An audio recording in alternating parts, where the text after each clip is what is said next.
Why? Tell me why. Tell me more. Tell me why. Tell me why. You know, if you look up what the definition of the word why means, it's for what reason, or purpose. For what reason or purpose. You know, from a very young age, kids in the beginning start asking questions. 2 to 3 years old, they start asking questions. What's that? Where's mom? Where's dad? What's to eat? 4-year-olds get to a point where they ask questions every 2 minutes. Asking why, out of curiosity. Rapid brain development to understand what's around them. The why helps make connections, explore concepts, learn new information. Weird questions that get asked. A Google, I like this one. You know, there's 90,000 searches a month on Google, someone asking Google, am I pregnant? Not sure why you ask Google, but I guess some people think Google might know. Now the next one's even better. 50,000 searches a month on this one question. Does farting burn calories? Can you believe it? I don't know.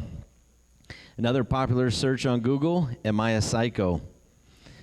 Fourth most popular, one of the popular things on search on Google, why does my boss hate me? Questions, why, start from a very young age. And as we, at a very young age, start to grow, questions change. Where did I come from? Who am I? Why am I here? How should I live? Where am I going? If you were to think spiritual questions, what is salvation? Who is God? Does the Bible still apply today? Why does God allow bad things to happen?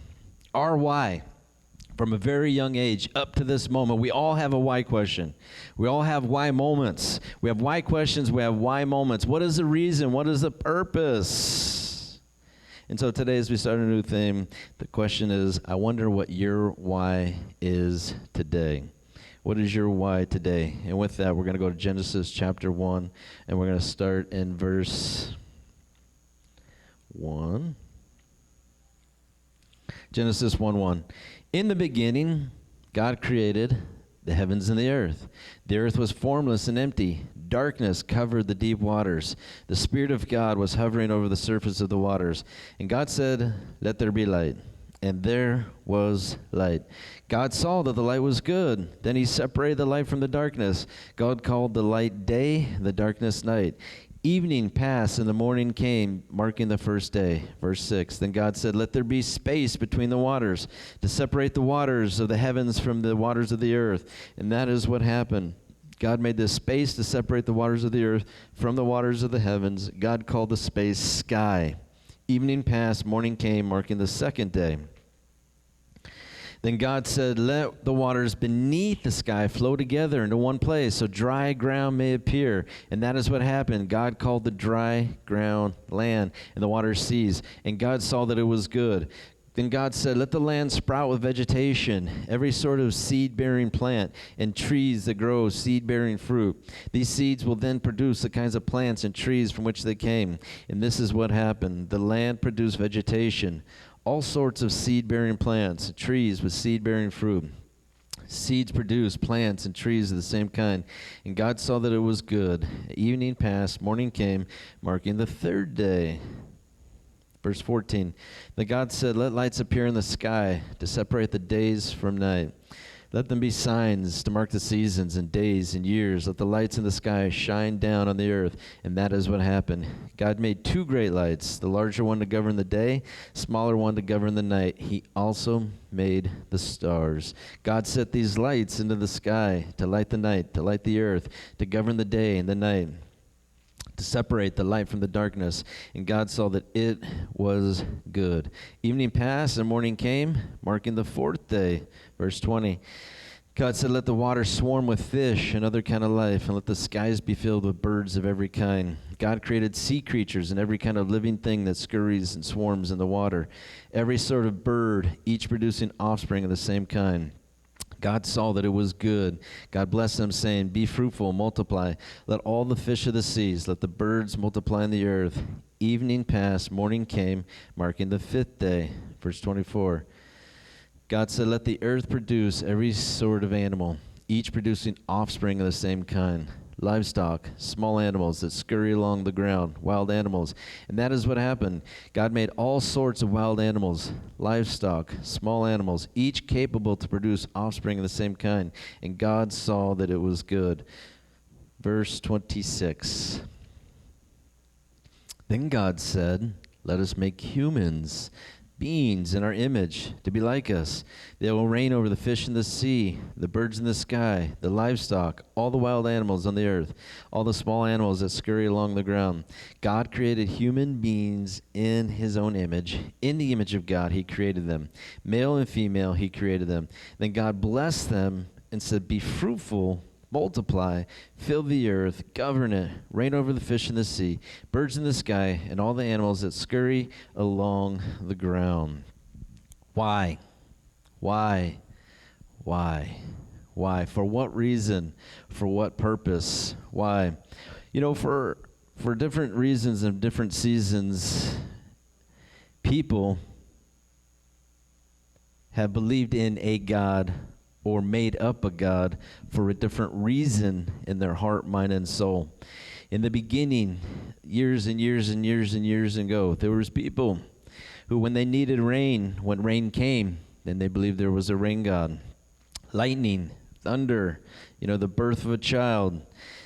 Different things in the very beginning that men and women didn't understand. They attached a God to the things that they didn't understand.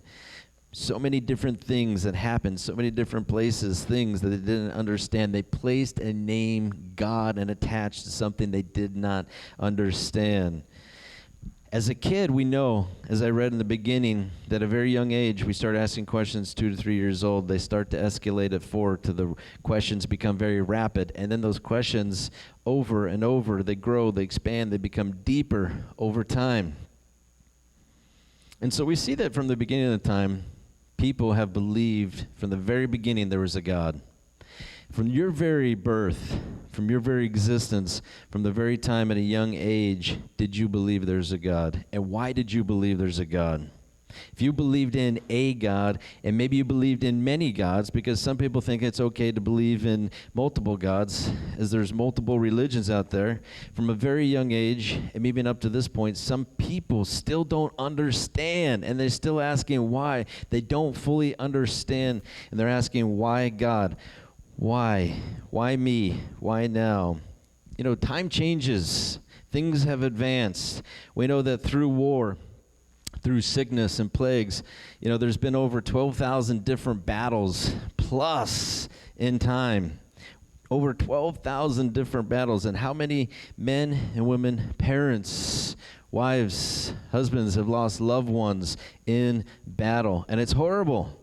Many people have turned to God, we know, because they're afraid to die. Some people have turned to God because there was a lack, there was a need. So we, from the very beginning, have been fighting. And it was one of the questions that people ask Google all the time. Why did God allow so many wars and battles? We as people, we fight all the time. If you go to school, you go to high school, there's fights all the time. I heard Thursday night at Hemet High, there was a big fight, like 10, 15 kids getting in a fight. Did God tell them to get in a fight? No, I think they decided to do that on their own. Right? They didn't like each other. People have been fighting from the beginning of time. Does God make people fight? No. Did God order war at some point? Different times? Yes. But does it mean that God's to blame for every war and battle? That through sickness, there's smallpox and malaria, TB, that has claimed so many lives over time.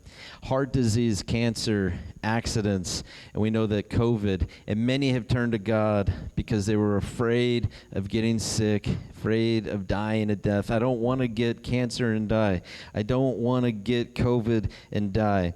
Many people, they do so many things out of the fear of death. I don't want to die. I don't want to die. I don't want to lose my life. I don't want this to be it. I don't want COVID to end me. I don't want cancer to end me. I don't want heart disease to end me. And so some people will turn to God in prayer because they don't want to get sick. I don't want to die. I don't want to get sick. So God, help me. Over the years, we've had thousands of different famines in our world, so many different food shortages. And how many people, when there's no food on the table, how many people have then cried out to God because they had no food to put inside their we all have tiny little bellies, right? How many people over time have come to God because I don't have, or I can't feed my kids, there's no food, and so God help me.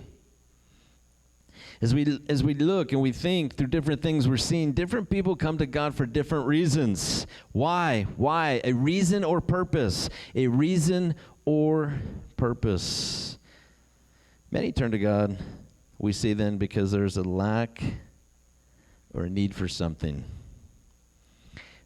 Many turn to God because something tragic has happened. And so I need to turn to God because I have nowhere else to go. Tragedy causing us, people, to turn to God. The fear of to be without someone or something causes many of us in our hearts to look up. There's so many tragedies. When 9/11 happened, I don't know if you remember, people started flocking back to church. There was 2 airplanes that crashed into 2 buildings in New York, and there was massive thousands of people who died. And so then after that point, people started going back to church, and people started praying, and people started coming together. Again, because of tragedy, because of death, people started turning back to God. You know, some people have read the Bible. There's a guy named Lee Strobel who read the Bible. His purpose was to prove that the Bible was wrong and inaccurate. And so he studied the Bible, went through beginning to end, Genesis to Revelation. And after studying it, after going through it over and over and over again, you know what happened? Instead of proving what his heart wanted to do, that the Bible was wrong, he became a believer. We've seen through time that people, they've seen God perform miracles, healings, provisions. There's no human that could have done this. It was only God. People's lives who were spared from death and spared from certain situations. And so they turned their lives to God through a positive note, from reading the Bible, from a healing, from a miracle. But today, unfortunately, there are people who are leaving God, faith in God, trust in God, for all different reasons. Life has drastically changed in 2025. 2025, a perfect cube number, a special year that it's set to be. For people, many don't feel that they need God anymore. And so we listed a number of different reasons why people, through time, through seasons, had turned their heart to God.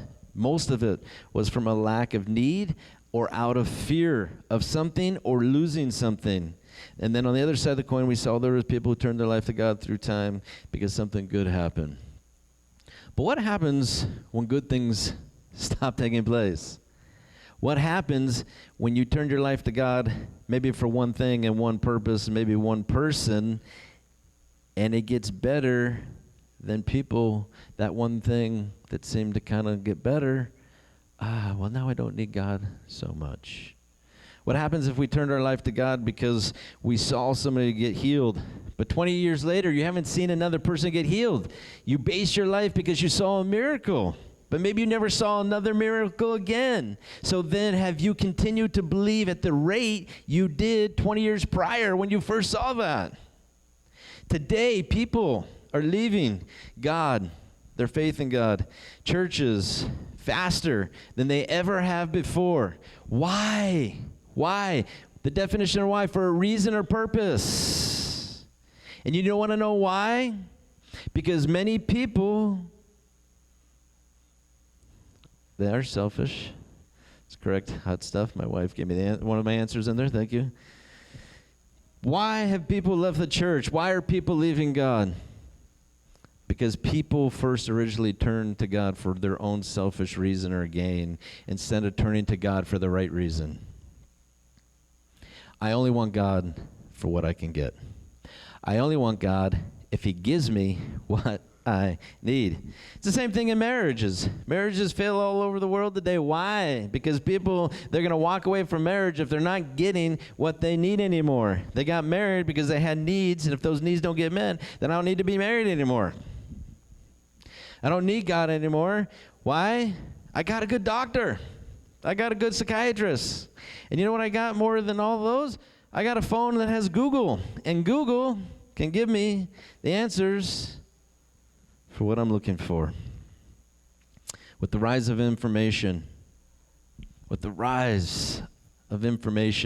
speed that we could have at our fingertips to be able to learn anything at any moment in a given second just by typing, however fast your fingers can type, you can learn something. And so how many people, I don't need to pray anymore. Go to Google. I don't need to pray and ask God, right? How many people in the old days, some of our parents, they lived through a great famine that hit America, that hit this country. And so they had and went through a lack of food. For those people who went through in that time in that famine and had that lack of food, their hearts, when there was a surplus of food and they were believers, you know what they did? They thanked God for that food because they saw what it meant to have nothing. They were thankful, and they learned to be thankful because they saw what it meant to have nothing. We have so many sources of information today, and people are leaving God and they're leaving church because their why has changed. My why has changed. Why is my reason and my purpose and my source. I love coffee, but coffee is not the source of my life. I truly do enjoy 5-6 cups of coffee, usually every single morning. And though it does help me get going sometimes, it is not the absolute source of my life 24/7. It's not my why. It's not my why. God, His purpose, His plan, His direction is the purpose and should be the purpose of our life. But I wonder this morning, what's your why? What is your why? What is your reason? What is your purpose? How many people do we know today that don't need God? Many people today fall short. Many people fall into God for one reason or another, and then just as easy as they fall into God for one reason or another, they fall right back out of God. Just like today we see, if you were to go to junior high or even high school, how many kids, they fall in love for a day and then the next day they hate that person, right? They fall in love, or so they say it's love, and then they fall out of love. So many people have fallen in love, they say, with God when God gives them and meets all of their needs, but when they don't have those needs met, then they fall right back out of love with God for all the same reasons. Going after God, because for some reason, for some people, God can be a genie and just rub His lamp, or maybe this is supposed to be God's lamp, and let me just rub it, and God, this is what I need today. God, this is what I want today. But the truth is, God is real. The truth is this morning, God created the world. Everyone, though unfortunately, even though God is truth, God is real, everybody wants to make up what their own truth is to them. There is right, there is wrong. When you're talking with a police officer, your own truth in your head, no matter if you felt like you had a good reason to be speeding, he does not care. If he thinks you were going too fast, he's going to give you a what? A ticket, right? But today, people, what we do, we want to make our own truth.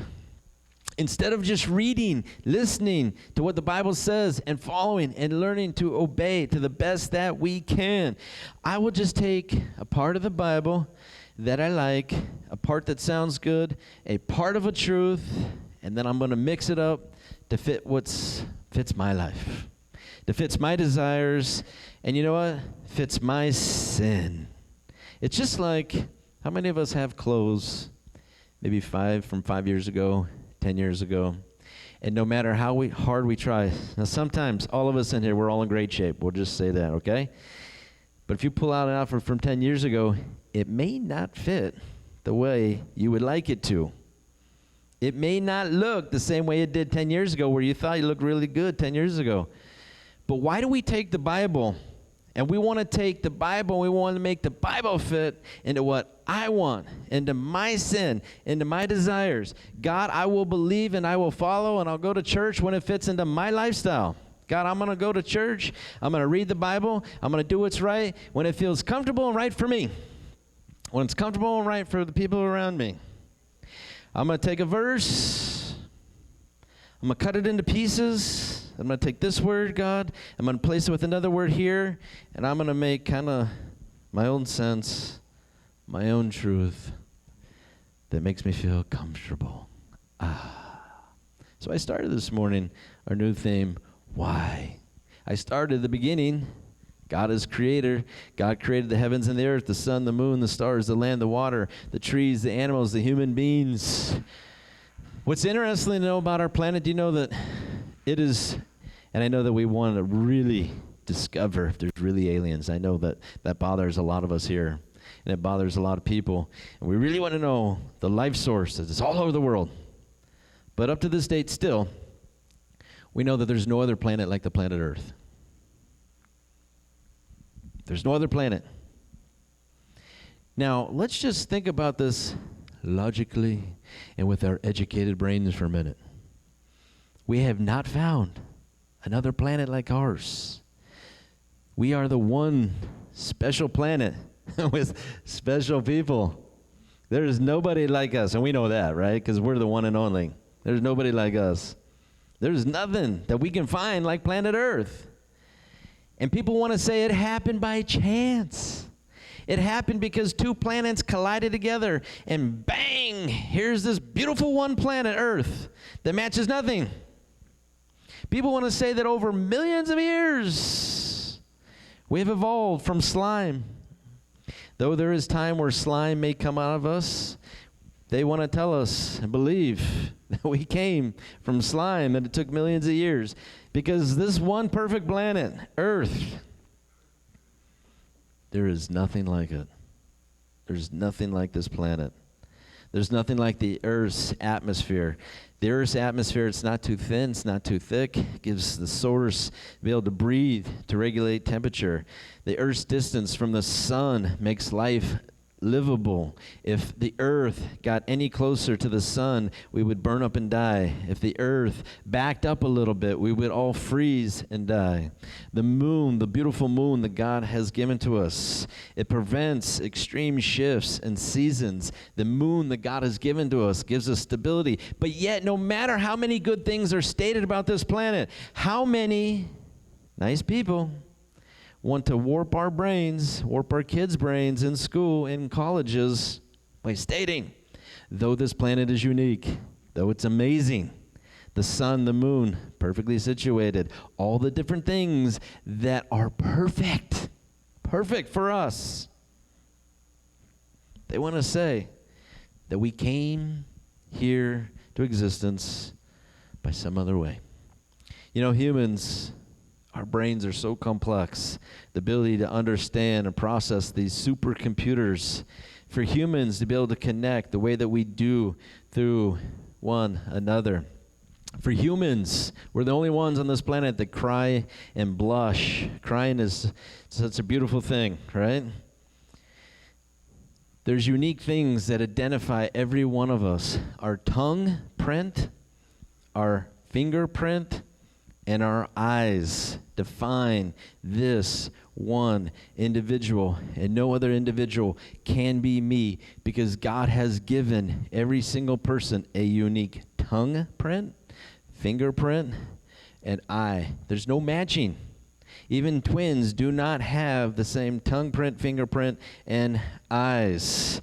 Our human eyes are biological supercomputers, providing the brain with such flow of information. The eyes and the fingerprints that give us our identity and who we are. Our identity and who we are. And many people still don't understand why. Many people don't know how to believe and what to believe because we have a lot of yahoos. We have a lot of supposedly educated men and women who are really just the devil dressed up, either in a nice suit or a nice dress, and they want to sway the way that people believe or why we believe. And so the question we have to ask ourselves is, yes, what is our why? But what is the foundation that I've built my life upon?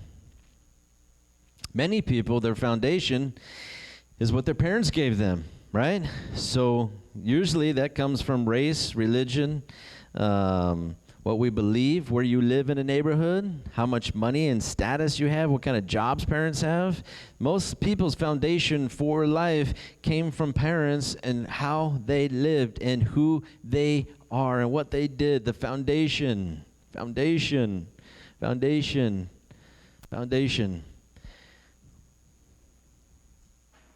But my question this morning is, what's your foundation for what you believe? There's unique things in your humanness that God gave only to you. But what's your foundation for why you believe? There's unique things in the creation that God made. But what's our foundation and why I believe? Do I believe because someone told me if I don't believe, I'm going to go to hell? There are men, there are women who use manipulation, even in the Bible, to get people to do certain things, to try and control and manipulate. And we don't want to judge, right? There are lots of pastors out there that use manipulation, their power and control to try and control the people. We don't judge, you know why? Because inside every one of us, sometimes we try to manipulate and control situations, right? So don't go start judging people who do the wrong thing with the Bible sometimes, because inside every one of us, sometimes we try to manipulate and control other people. The foundation. Did I believe because my parents told me to believe? Did I believe because someone said if I don't ask Jesus in my heart, I'm going to die and go to hell? Do I believe because someone said I was going to walk outside the church, get hit by a bus, and I'm going to die and go to hell? Do I believe because I lost something or I lost someone and I had nowhere else but God, so I believe? Do I believe because I'm afraid to die? I'm afraid of what happens next. So God help me. Do I believe because I'm afraid to be a failure? I don't want to be a failure, and God's the only one who can help me. What is the correct foundation that God wants us to build our life upon? Let's go. It starts real simple and easy. God is real. God is true. There is no one and there is nothing like God. There is no one and there is nothing like God. There is nothing. There is no one like God. And so this morning as we start to wrap up, I got a couple other verses and then we'll pull it together and close. Genesis 12:1.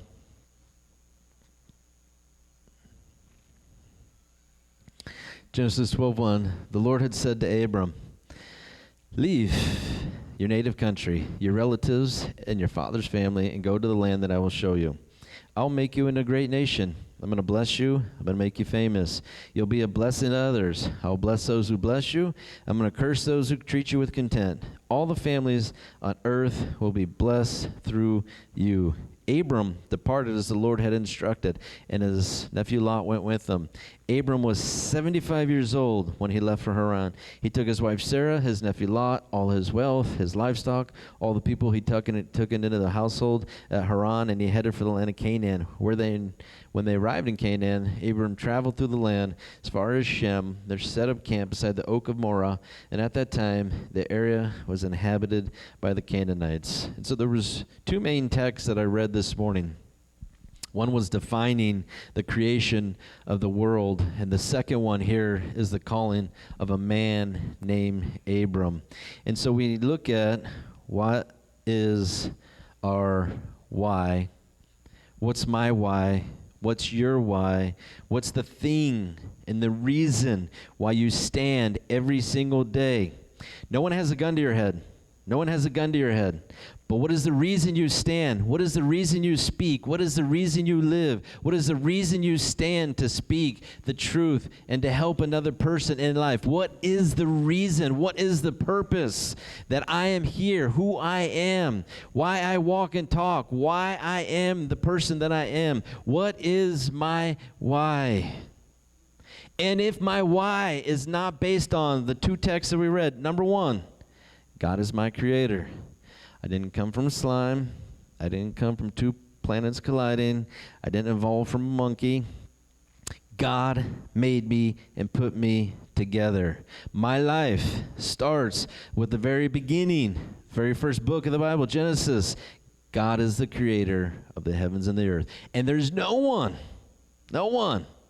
who's going to change my mind and my thought patterns on the very beginning and the very foundation of my life, that God is my creator. But the minute that I state God is a creator, not the gods, not the whole gang of gods, not the whole group of gods, that there is one God, and if there's one God and he's the creator, well, now that I admit that, I now become accountable to this right here, the story. And if I'm accountable to this story right here, is my why lining up with this why? Is my why what I do every day, where I go, what I do, who I talk about? Is my attitude, every part of my life, is it lining up with the why of this? If I believe that God is the creator of the heavens and the earth, if I believe that God gave his one and only Son, Jesus Christ, to die on the cross for me to forgive my sins, if I believe what it says in the story, then when I go to school, when I go home, when I go to work, when I play, wherever I go, whatever I do, is my why, my reason, my purpose, is it lining up with the why of God's word? God created the world, the heavens, and the earth. Our second text, there was a man called Abram. And God called out to him. You know what he said? I want you to come follow me to a place somewhere over here. Take your family, take what you got, leave everything else, and come follow me. What was unique about this situation? What was unique about Abram? You remember at this time, everybody wanted to associate something good or unexplainable with what? A god.